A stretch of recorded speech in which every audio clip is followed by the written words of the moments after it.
그게 그러니까 뭔가 착각을 하는 것 같아요. 착각을. 거래가 없는 게 집값 안정이다. 그건 아니잖아요. 수도권 지역도 좀 관심 가져가 보시는 것도 괜찮고, 마찬가지로 네, 반갑습니다. 후랭입니다. 오랜만에 부동산 전문가 한 분을 모시고 부동산 시장 이야기와 네. 투자 이야기 한번 나눠보도록 하겠습니다. 대표님 반갑습니다. 네, 반갑습니다. 네, 안녕하세요, 여러분. 네, 최진곤이고요. 극소수 분들만 좀 아실 수도 있고 한데요. 어쨌든 굉장히 좋습니다. 예, 후레인 TV에 나와서 영광이고요. 네, 유튜브를 제가 네네네. 이번에 책이 나오기 전에 사실 유튜브를 먼저 좀 접했어요. 아, 제 개인 유튜브 미래를 읽다. 네. 네네. 되게 촌스러운 썸네일과 네.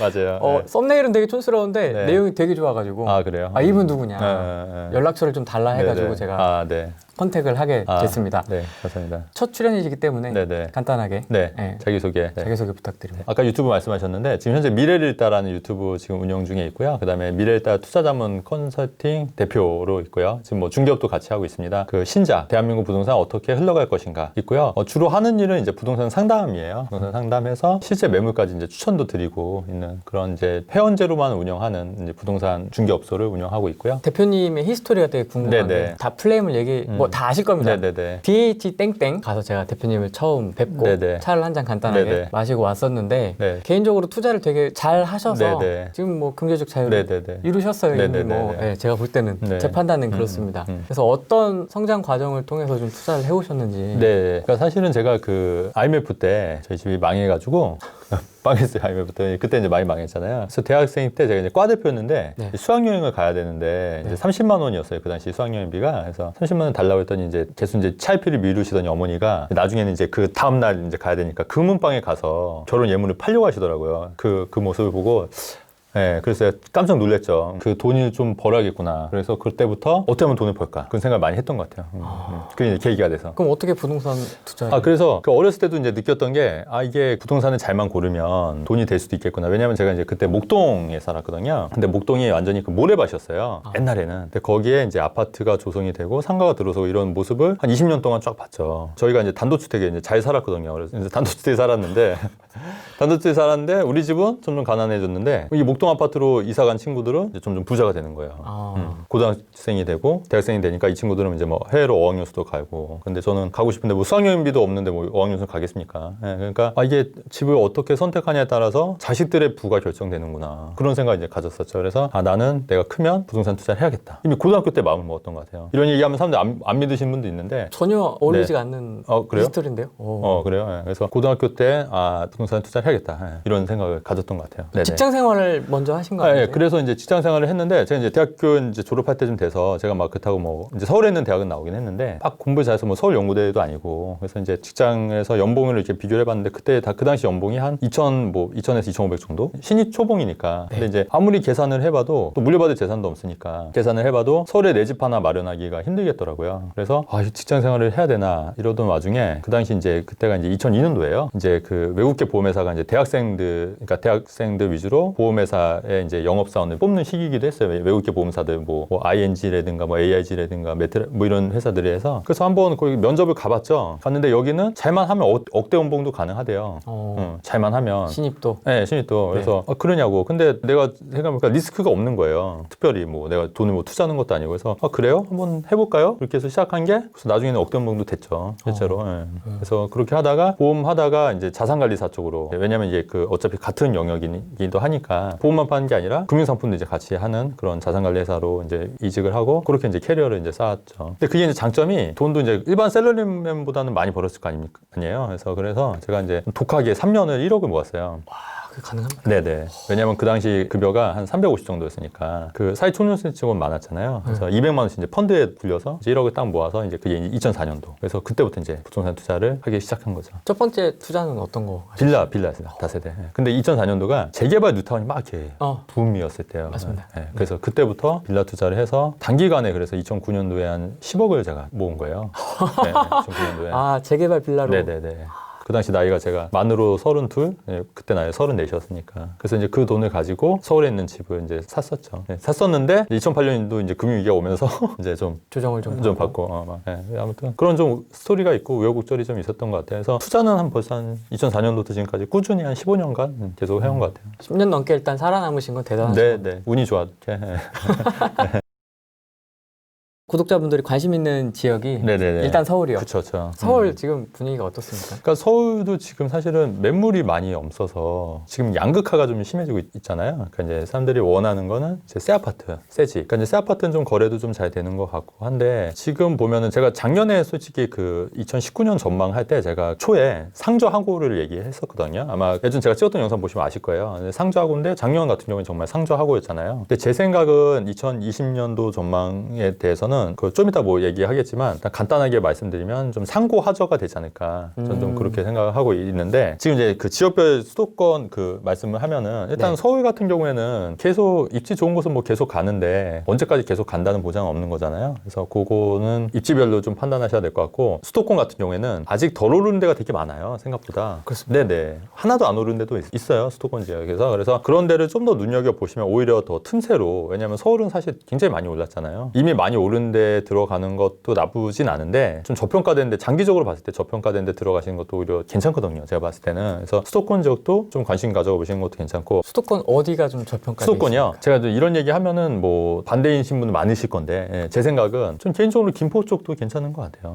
김포 쪽도 왜냐면 가격대가. 그렇죠. 김포는 예. 관심이 사실 근데 이제 그동안 이제 안 올라서 이제 사람들이 좀 그렇긴 한데 사실 김포 쪽이 30평대 아파트 3억밖에 안 하거든요. 새 아파트가. 근데 이제 사실 지방도 사실 30평대 3억이요. 뭐 청주나 뭐 이런 데도 그렇잖아요. 넘는 것도 훨씬 많고. 예. 근데 수도권인데 3억대면은 저는 괜찮은데 거기가 이제 왜 많이 안 올라냐면 이제 교통도 불편하고 근데 요번에 도시철도 개통됐잖아요. 어쨌든. 그다음에 또 5호선 연장 계획도 있고 이런 것도 있고 그다음에 또 물량이 많아서 좀 공급이 할 수도 있는데 그러니까 제가 말씀드린 건 좀 장기적으로 얘기해요. 장기적으로 봤을 때는 그 물량은 또 어느 정도 해소가 되거든요. 왜냐면은 김포가 인구 유입이 굉장히 빨라요. 처음엔 다 미분양이었지만 나중에 그렇게 미분양 났던 것도 다 가격이 많이 올랐거든요. 그런 거 봤을 때는 중장기적으로 봤을 때는 좀 저평가돼 있다고 봅니다. 대암역으로 갈 때 네네. 김포를 통해서 이렇게 네네. 차로 네. 한번 가봤었거든요. 네네네. 되게 좋더라고요. 네, 살기 굉장히 좋아요. 되게 깨끗하고 네, 네, 네. 좋더라고요. 네, 맞아요. 가보신 분들은 아시는데 이제 안 가보신 분들은 뭐 이제 잘 모르시고 하니까 그렇게인 것 같아요. 전 투자로 김포를 생각해 본 적은 사실 없었는데. 그렇죠. 그러네요. 예. 그렇죠. 예. 저평가돼 있어서. 근데 김포가 또 안 오른 것도 아니에요. 분양가가 되게 굉장히 저렴해서 운양동의 반도 유보를 한번 검색을 해보세요. 거기가 분양가 2억 5,200이었거든요. 25평이. 네. 근데 지금 한 3억 7, 8천 할 거예요. 그렇게 따지면은 뭐 1억 2천밖에 안 온다네 하시겠지만 그렇잖아요. 그 투자금 대비했을 때는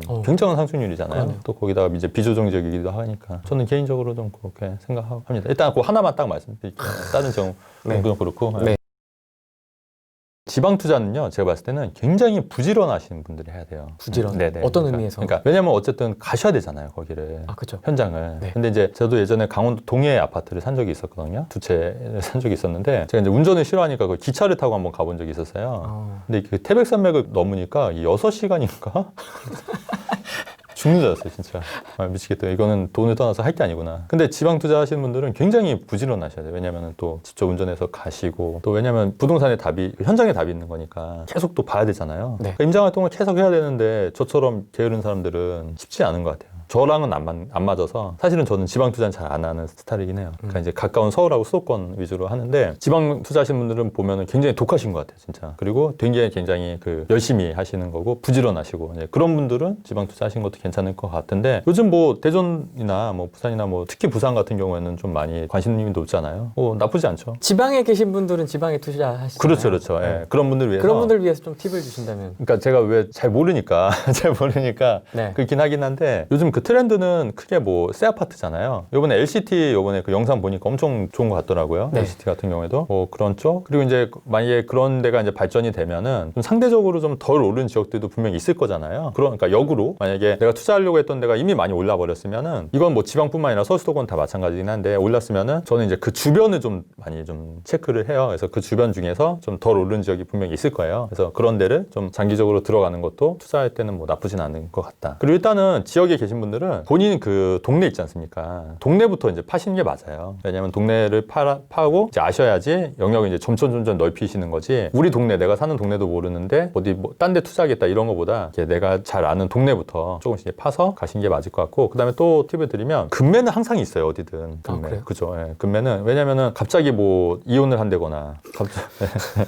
갑자기 뭐 해외로 가야 된다거나 이런 경우 있잖아요. 근데 상속 문제라든지. 네, 상속 문제라든지. 근데 그런 거를 또 잘 잡으면 일단은 좀 먹고 들어가는 투자니까 그런 것도 나쁘진 않을 것 같아요. 저는 이제 주로 이제 그런 거 위주로 투자를 많이 해서 이제 급매물도 많이 하죠. 경매보다는 그런 쪽으로 많이 하세요? 네, 저는 경매를 안 해요. 의아하신 분 계실 텐데 그것도 한번 생각을 해보시는 게 경매를 보면은 그 낙찰가가 입찰을 한번 했을 때 낙찰을 박는 확률이 얼마나 될 것 같으세요? 일단 저는 10번 넘게 했는데 한 번도 안 됐어요. 그러니까, 그러니까 한 20번 해도 한 번 될까 말까 하잖아요, 그죠? 네. 근데 20번, 그러니까 10번 입찰을 했을 때 매물을 몇 번 보셨어요? 더 많이 봤죠. 그렇죠, 한 100번, 1000번 보셨을걸요? 그 정도까지는 아니지만 300번? 되게 많이 봤어요. 그죠? 그러니까 그 노력과 시간 대비 쉽지 않잖아요, 그죠? 제가 재능이 없는 것 같기도 하고요. 아니에요.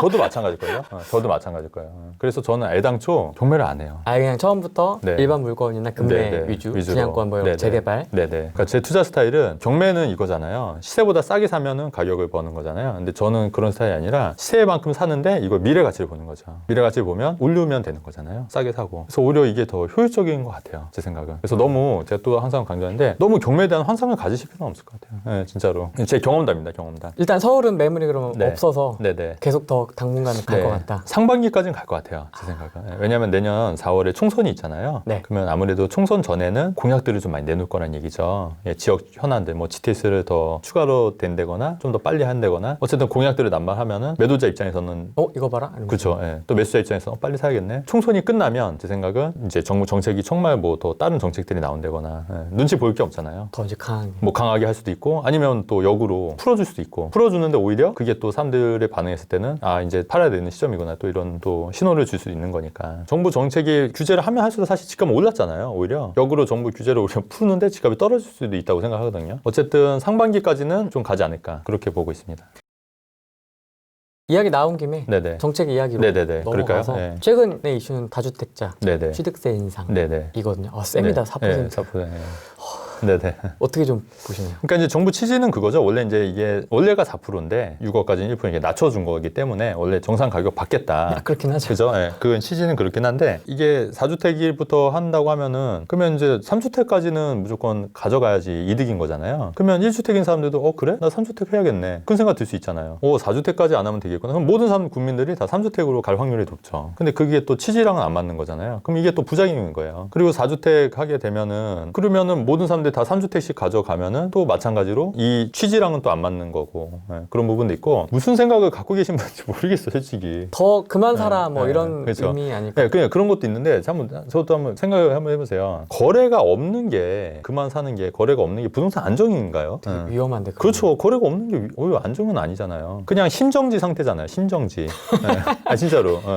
부동산 안정이라는 거는 거래는 활발하게 돌아가는 건데 가격이 급등하지 않게끔 그냥 꾸준히 원만하게 가는 게 맞잖아요. 그럼 그런 정책들을 내놔야 되고 그리고 거래가 안 되면 보세요. 이사업체 문 닫죠. 거래가 안 되니까. 중개업소도 안 되는 거잖아요. 인테리어 업체도 안 되고 짜장면집도 안 되고 이사가 안 되니까. 법무사도 안 되고. 그럼 경제에 도움이 되나요? 안 되나는 거죠. 또 지방세 세수도 안 잡히는 거고 양도세, 국세도 안 잡히는 거고. 그렇잖아요. 그게 그러니까 뭔가 착각을 하는 것 같아요. 착각을. 거래가 없는 게 집값 안정이다. 그건 아니잖아요. 부동산 정책을 내놓을 때 거래는 어떻게 해야 되냐? 활발하게 해야 돼요. 다만 아까 얘기했듯이 가격이 너무 급등하지 않는 정책을 내놔야 되는 거예요. 이게 본질이잖아요. 네. 근데 지금 정부는 아니잖아요. 그게 거래하지 마. 다 거래하지 마 자체. 그러니까 오히려 부작용으로 가격이 급등하는 거지 않습니까? 전 그렇게 보고 있고 이번 정책도 마찬가지다. 그럼 이 정책은 집값이 안 잡힐 거라고 보시는 거세요? 그렇죠. 사람들 모두 오히려 1주택자도 다 3주택 하는 거죠. 다만 이제 좀 다주택자, 그러니까 3주택인 사람인데 내가 집 살까 말까 하는 사람들은 안 사겠죠. 안 사고 똘똘한 한 채로 갈아타겠죠. 더 비싼 집으로. 오히려 그러니까 요거는 크게 뭐 의미는 없다. 이걸로 집값이 잡히겠다? 저는 정말로 반대고 제가 생각할 때는 거래세는 낮춰야 돼요. 양도세, 취득세. 왜냐면 거래가 활발해지려면. 다만 이제 보유세 부분은 조금 이제 좀 높이는 게 오히려 집값 안정에는 좀 도움이 되지 않을까. 근데 이제 그것도 보유세도 잘해야 되는 게 공급이 부족하면은 집주인이 갑이에요. 그죠? 그렇기 때문에 보유세를 올리면 집주인이 임차인한테 다 전가를 시켜버려요. 그러면 어떻게 되냐면 보유세를 올리려면 공급을 해야 돼요. 그러니까 임차인이 갑이 되게끔 만들어야 돼요. 그리고 나서 보유세를 올리면 전가를 못 시키는 거예요. 그러니까 그 두 가지를 해야 돼요. 같이. 근데 정부는 지금 어떠냐면 아니잖아요.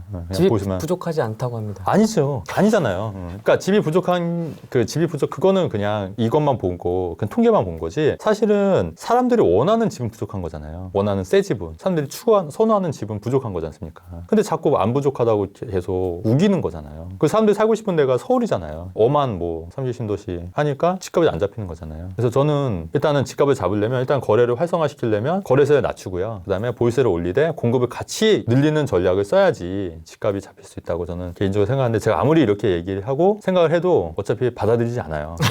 그러니까 의미가 없어요.